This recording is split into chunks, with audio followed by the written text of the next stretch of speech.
Hey everybody, back again, and today we are going to be taking this big long piece of rebar, chopping it up into a few pieces, and we're going to be showing you guys how to make a coffee mug holder for your kitchen. It will be a fancy coffee mug holder, and it will all be made from scrap iron. So if you're looking for a project to make your missus happy, grab some rebar. I'm going to get this measured out and chopped up, and then we'll get to the fire and I'll show you guys how we're going to make this. Today we're probably just going to do the legs. And then on the next video, I'll show you guys how to do the crossbar and the hooks, which are going to be easy as well. So let's get to it without further ado and get this chopped up so we can throw it in the fire. So now we're just going to take our handy dandy little blacksmith's pencil, our soapstone, and I'm actually just going to darken these lines up a little bit, kind of wrap them around for where I want to cut this metal.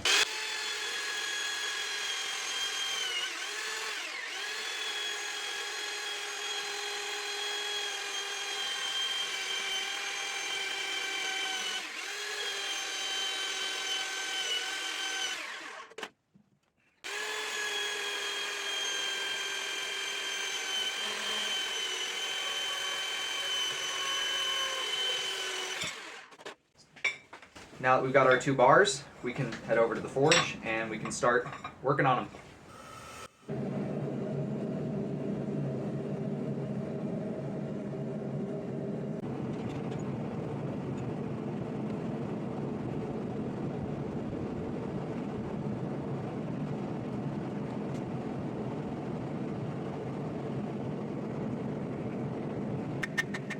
So our first step is drawing out 3.5 inches of stock on the end of each of these bars flat to form what will be the supporting sections of the legs for this project.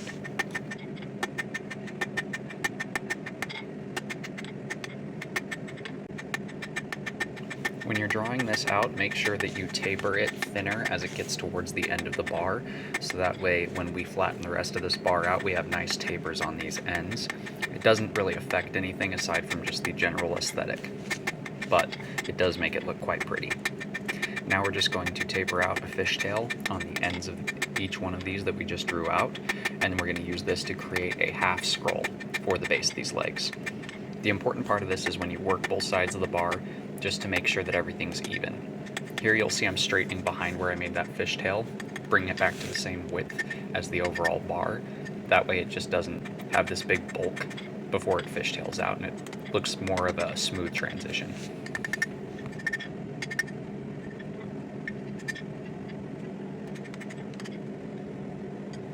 Now we're just going to go ahead and make that half scroll on the edge of the anvil here, and like I said, this is purely for aesthetics. It is going to serve a purpose in retaining a bar on the back, but that will be in the next video, and we'll go into discussion about that then.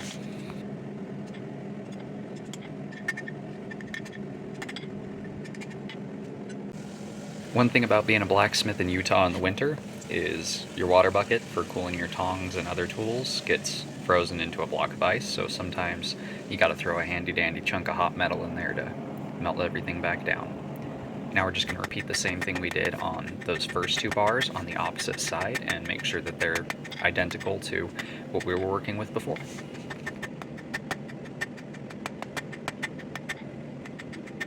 If you've made it this far into the video, don't forget to drop a like. It really helps my channel grow and helps my content reach more people. Thanks. A big part of this is just making sure everything stays straight, uniform, and even. So make sure your tapers are the same taper, and make sure that your 3.5 inches is 3.5 inches on both sides. When you form your fishtails, make sure to clean up behind the fishtails and straighten everything down. That way those fishtails look more pronounced when you create the scroll. And the biggest thing is make sure your scrolls are both headed in the same direction on the bar, or else that can really screw up your project. You'll have to redo your scrolls.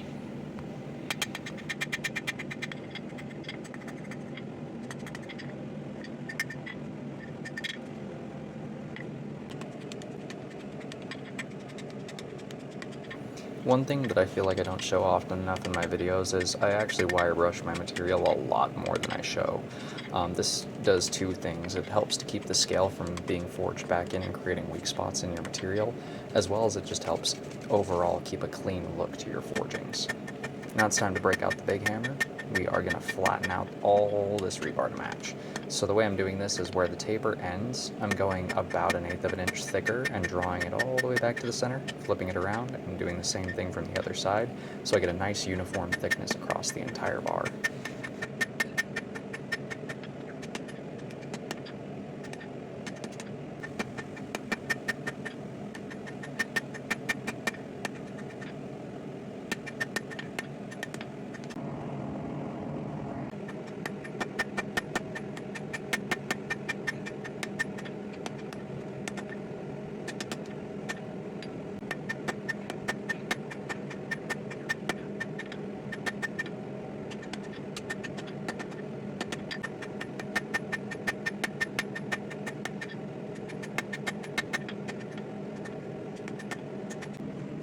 Now we're just going to do a nice half twist from 4 inches away from the end of the bar to 6 inches away from the end of the bar, just a nice 2-inch half twist on either side.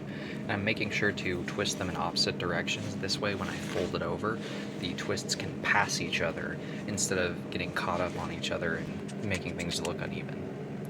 Now what you're going to want to do is bend it in half right at the center and make sure that your scrolls and your twists match up evenly.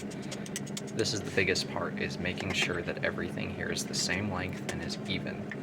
And then we're going to go ahead and start shaping our eye. The eye doesn't have to be a particular size, but I do use a piece of rebar here to help me shape it round. It's going to be the same size of rebar I forged these end hooks out of.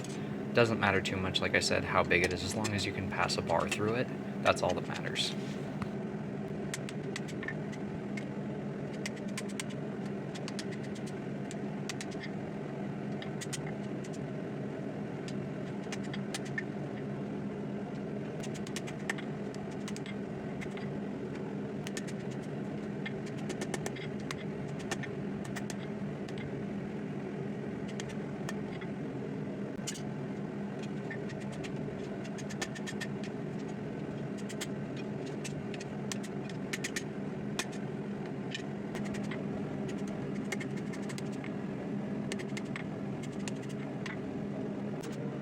Now we're just gonna come over to the vise and spread the legs, make sure that both of them are spread flat, and make sure that both pieces match each other, and this part of the project's done.